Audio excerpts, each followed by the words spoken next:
The entire globe, even as it trembles in passion with the birth of new nations and shrinks in the hand of a dispassionate science, is today the site of a momentous conflict. As each side attempts to prove to the world the superiority of its position, the conflict is fought with the words of diplomats, with gestures of friendship and help to uncommitted countries, even with cultural demonstrations. It is fought indeed on every level of man's experience, for the stakes are high. As one of the adversaries in the conflict, we see a challenge as great as any in our historic past. A challenge not, we hope, to be met and joined in battle, but to be faced and fought in the hearts and hopes of men. It is the challenge of ideas.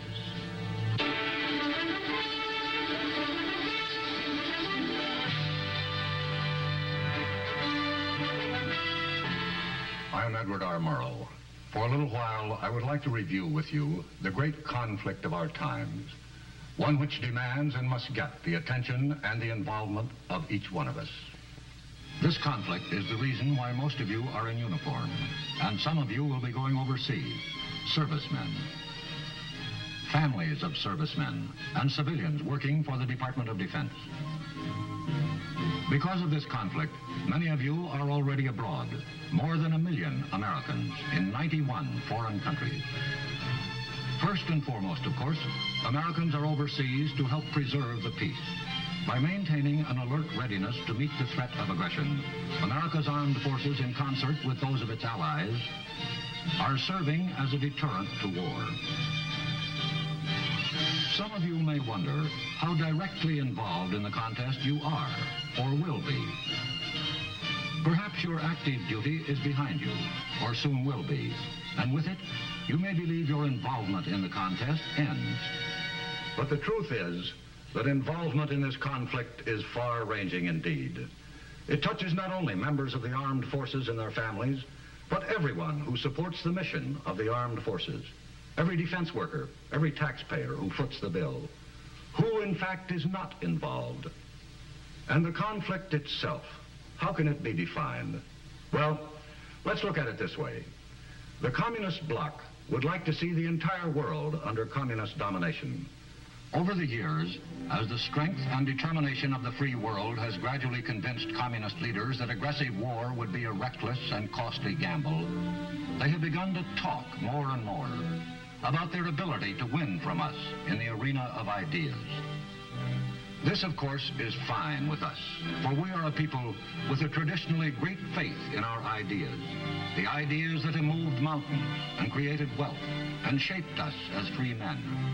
And we are confident that history can do no other than award us the victory in any contest in which ideas are the weapon. But I would like to say this: confidence by itself without effort does not win contests. Victory in this conflict depends on much, much more than confidence. It is a contest unlike any we have ever faced in our history as a nation. It is total competition with an antagonist who is putting into it everything within his capability. It is not a conflict between peoples, but between basic values and systems of government, between the principles of life each believes in. When we talk of these conflicting values, we are obliged to speak of that special quality which we call, for want of a better phrase, individual liberty. And when we talk of this liberty in America, we talk with many voices, for we are a diverse nation, and there are perhaps as many concepts of what America is as there are people among us. But although we look at America through different eyes, there are many insights into the essence of our moving and growing nation that we share.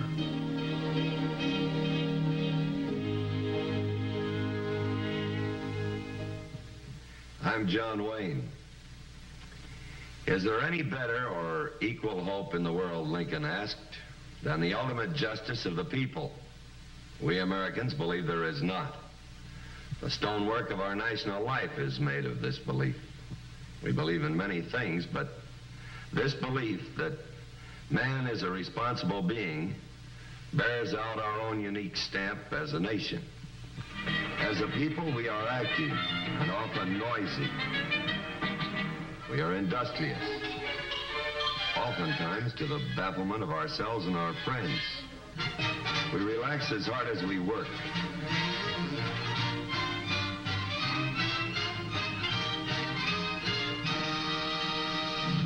We are proud. We are sentimental. Beauty is of national concern to us. For some of us, its pursuit is a deadly serious pastime.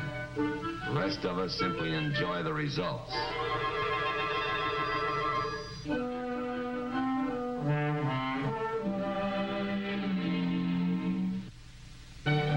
Some of our national spirit shows up in the monuments we erect, the large ones and the small ones. It rings through the music which animates us. Attaboy, Homer, swing it! Second to crowd and lead to the fourth, four hangs down in the circle, swing the opposite way, and you keep the count behind.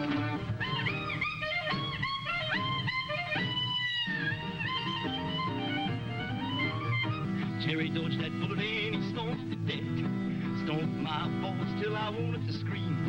Should have killed him cause he's so darn mean. We're gonna rock around the clock tonight. Rock, rock, rock to broad daylight. We're gonna rock around the clock tonight. My eyes have seen the glory of the coming of the Lord. He is traveling out the village where the graves of travelers go. He has loosed the fatal lightning of his terrible swift sword. His truth is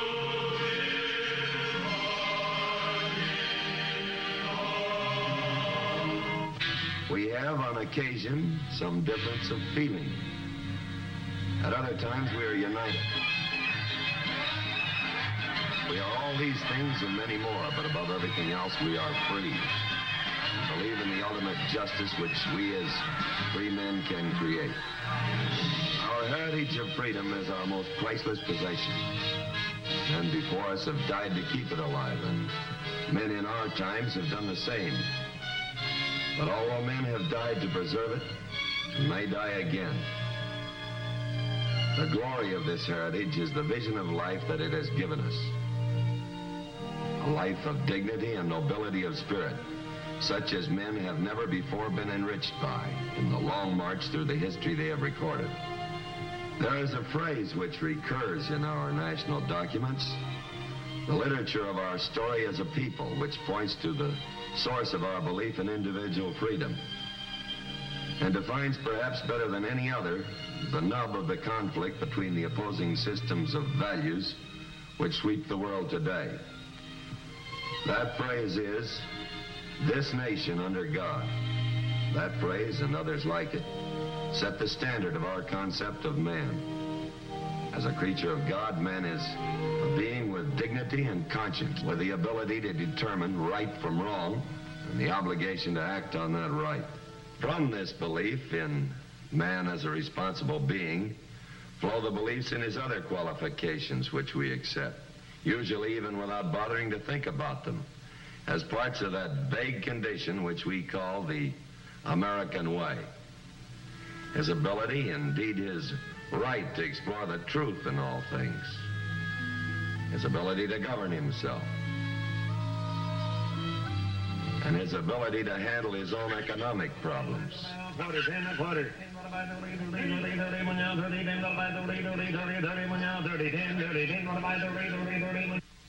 The opposing point of view in this conflict rests on a fundamentally different vision of man.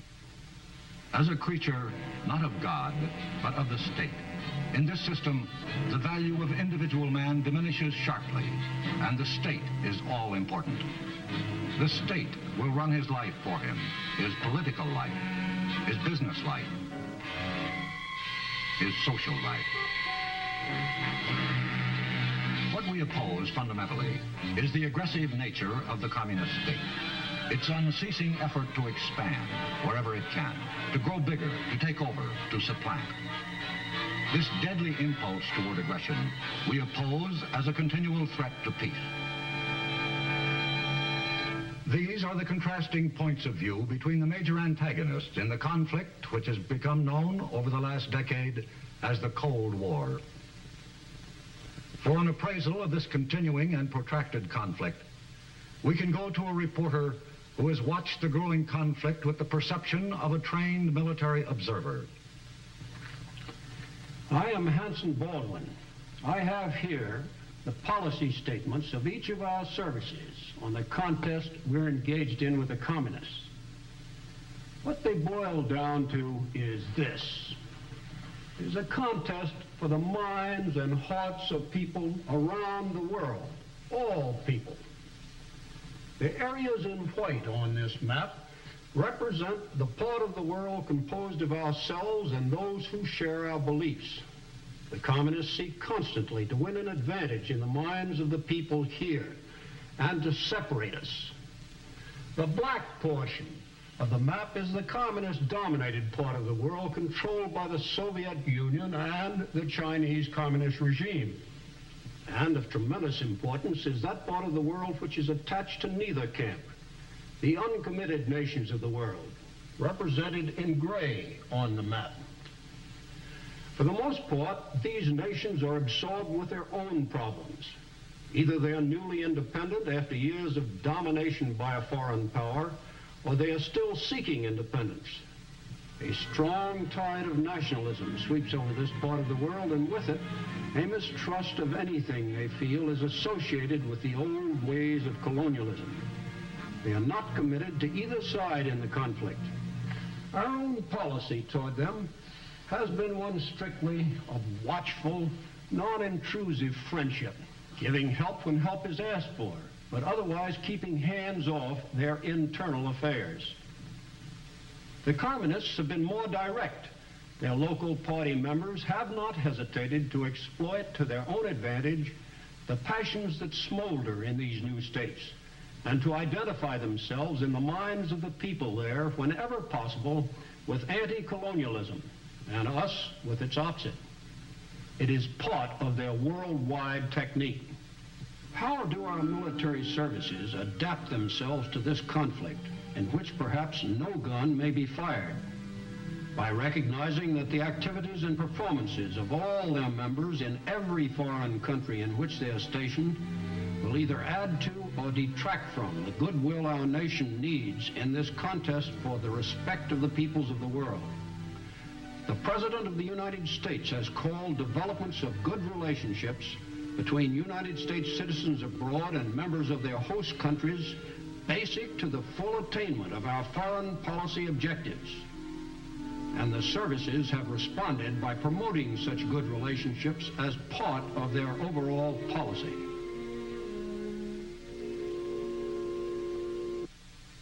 The communists initiated the Cold War for the same reason they would have started a hot war had that been feasible, or would now, should they ever decide that the free world was weak enough for them to risk it.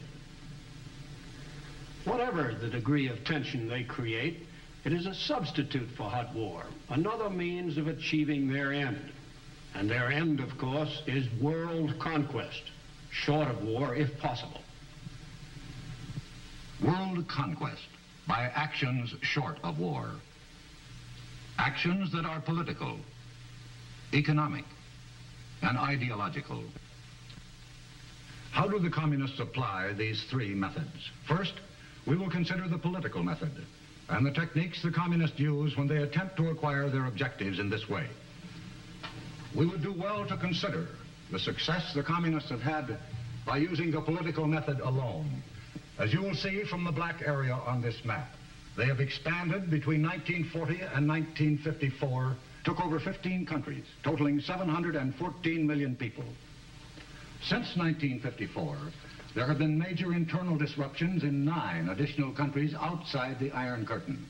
Now, how do they go about applying this political method? The communist coup in Czechoslovakia in 1948 provides us with a blueprint of the ideal formula for political conquest.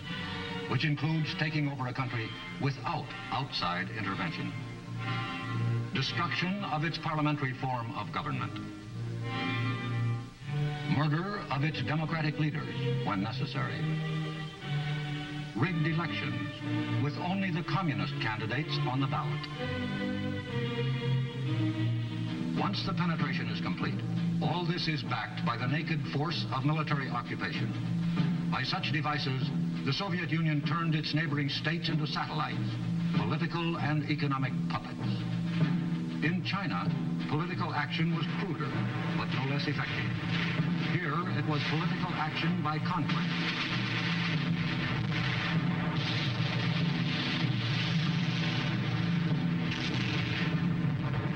And so overwhelming has this political conquest been that the communists have been able to propel Red China to a position of major influence in the Eastern world. The political force method includes the suppression of freedom in a country already under communist control, without outside interference.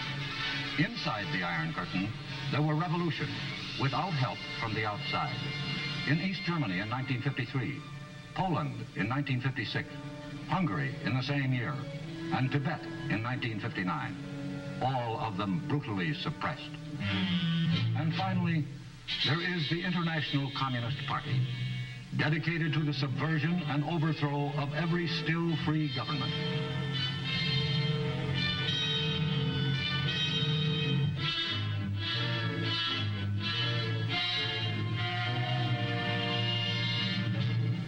Where the political method may not prevail, there is always the economic method.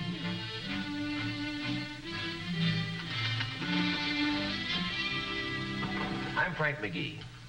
Let's consider for a moment this matter of the communist use of economic methods to achieve conquest and how it's done. The present masters of the Soviet Union have said to us, peaceful coexistence until we bury you. They propose to officiate at our interment by catching up with us industrially and then surpassing us. They're working hard at it. Today, the 200 million inhabitants of the Soviet state bend their backs and their talents to the Kremlin's will. And Sputnik and Sputnik's successors have proved conclusively enough the USSR's proficiency in the area of technical ability. Throughout the vast stretches of this empire, you find new industrial cities, plants, assembly lines, the most modern equipment. Soviet products of every description awaiting delivery and reaching industrially backward areas of the non-communist world. Teams of Russian technicians are available to operate this machine. This is economic penetration, paving the way for political takeover. The hand of Soviet friendship, which usually precedes an attempt at economic penetration, has been reaching into every part of the world which shows the slightest inclination to receive it. Recently, we've seen it extend into our own hemisphere, into turbulent Cuba, where it was embraced as a triumph of Soviet policy. A few statistics will demonstrate how serious this threat is becoming to the free world. Of the entire annual Soviet economic capability, their gross national product, 70%, or it may run as high as 80%, is devoted to the area of heavy industry. The U.S. and free world share of gross national product devoted to the same area is certainly not much more than 20%.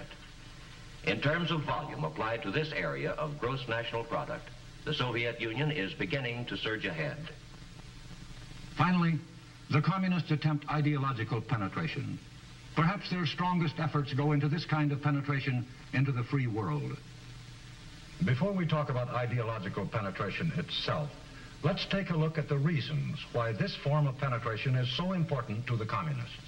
For one thing, communist aggression has alarmed many free nations and produced their united will to resist. These nations have implemented their will to resist all other forms of Soviet penetration through a number of trade agreements.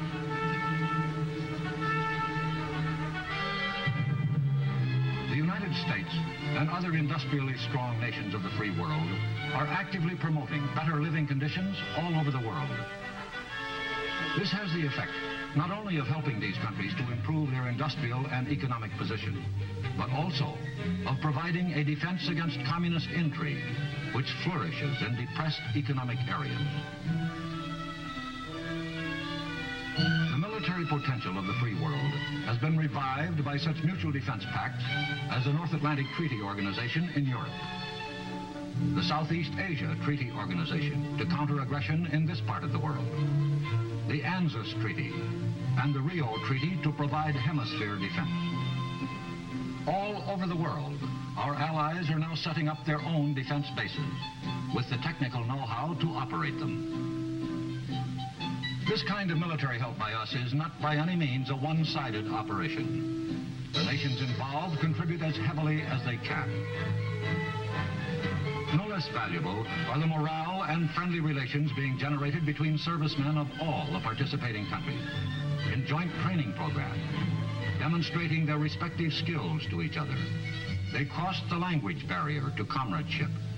This banding together by nations with a common purpose has produced strength not only in the military and economic fields, but in the moral and spiritual values as well.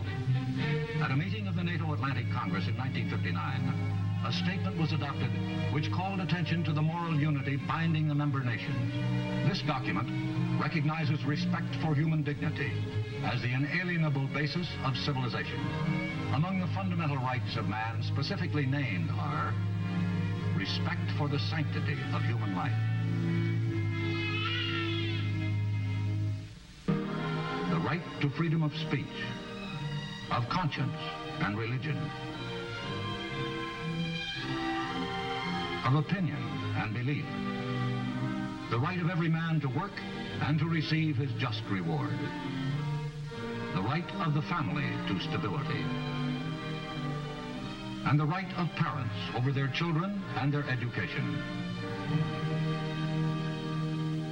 In all these ways, economically, militarily, morally, the world outside the communist orbit slowly draws itself together.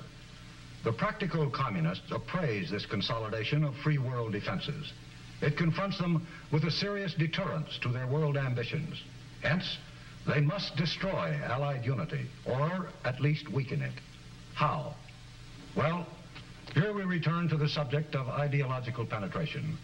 For if all other forms of penetration don't work, if the united strength of the non-communist world makes political penetration unfeasible and economic penetration unsuccessful, if cultural penetration does not do the job, the communists can always hope to succeed by resorting to ideological warfare against their strongest opponent, meaning us. Americans go home. Wall Street warmongers, down with American imperialism. Peace, yes, peace, their propaganda screams. On communist terms, naturally.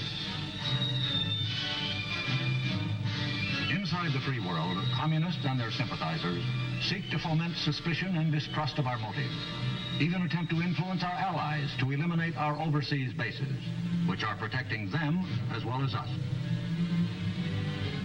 Their mediums of mass communication are tireless in vilifying us as a nation and as individuals, such as depicting you as a brute and a ravager. Is there a chance that the communists will succeed? Is there a possibility that our allies will accept this malicious perversion of us and everything we stand for? In large part, that is going to depend on how thoroughly we understand this conflict and how dedicated we are to victory. Understanding is a continuing process, and it embraces many different aspects of our day-to-day living. It is, at root, a function which involves the flow of information. I am Lowell Thomas. We live amid the greatest abundance of information any people has ever had. But survey after survey reveals an astonishingly low informational level among us. To be sure, the right to remain uninformed is one of the privileges of a democracy, but in a contest such as the one we are engaged in, it is one of the surest ways of losing our freedom. Being informed does not mean only keeping up to date on current events, important though that is. It means also being aware of developments within our own nation and the forces that move through it. its weaknesses as well as its strengths. We all too often dishonor our freedom and demean it. But that's not the full story. If it were, our system would have collapsed long before this. The full story is in the progress we consistently make through law and through education, the way free men must. The communists would like to have you, as well as people in every country in the world, believe otherwise. And once they have succeeded in letting the idea take root that our deficiencies are our chief characteristics, once they have managed to erode our faith in ourselves at least a little, that much of the battle is lost. A snake of a whisper is abroad that Americans have lost touch with their past. Is it true? It can't be, if we are to survive and win. If we understand the conflict, then we understand the need to keep America strong in her greatest challenge by keeping alive the standards and the traditions which have been her glory. What are the bulwarks of our past upon which our society has been built? There are many, and we have discussed some of them. Our spiritual heritage, our belief in individual liberty. But there is yet another, as important as any of these. I am Helen Hayes. Many of us who are living now will never see the end of the conflict which dominates our lives. Leaders change, and leadership passes from one generation to the next. But for generations, or certainly for many years, the challenge which confronts us will continue. So it becomes not just a hope, but an urgent condition for a peaceful future that those who are catapulted into the problems of maturity with every passing year will understand the challenge and devote themselves to it even as you and I must. Interest cannot lag, efforts cannot cease. It will require the sternest kind of dedication, bred as it were into the American character. The training grounds in which this discipline will be planted and perfected are the institutions which have shaped our society, particularly the home, which has always been in our culture the nucleus of society itself. The home is the wellspring of the strongest qualities of citizenship, and it must remain so if we are to preserve the toughness of moral fiber, which is our strongest heritage. A toughness of moral fiber, a belief in the right, as God gives us to see the right, as Lincoln put it in words which are carved into our national soul. These are the sinewy threads of our past. Keeping America strong, this is our challenge. Keeping the vision of liberty bright, keeping the threads of our past, the strands of moral toughness with which our history is bound.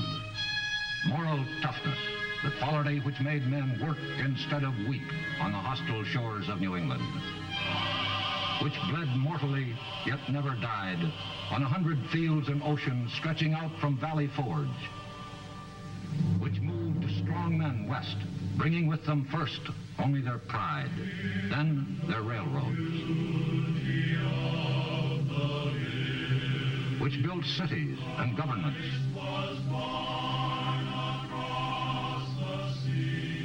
and created wealth, and above all, made freedom the birthright of every man. That quality must still live within us, for without it, we are surely lost. And it will live, so long as we keep faith in our future and faith in our past. This is the challenge, as compelling, as severe, as crucial as Americans in any age have ever faced.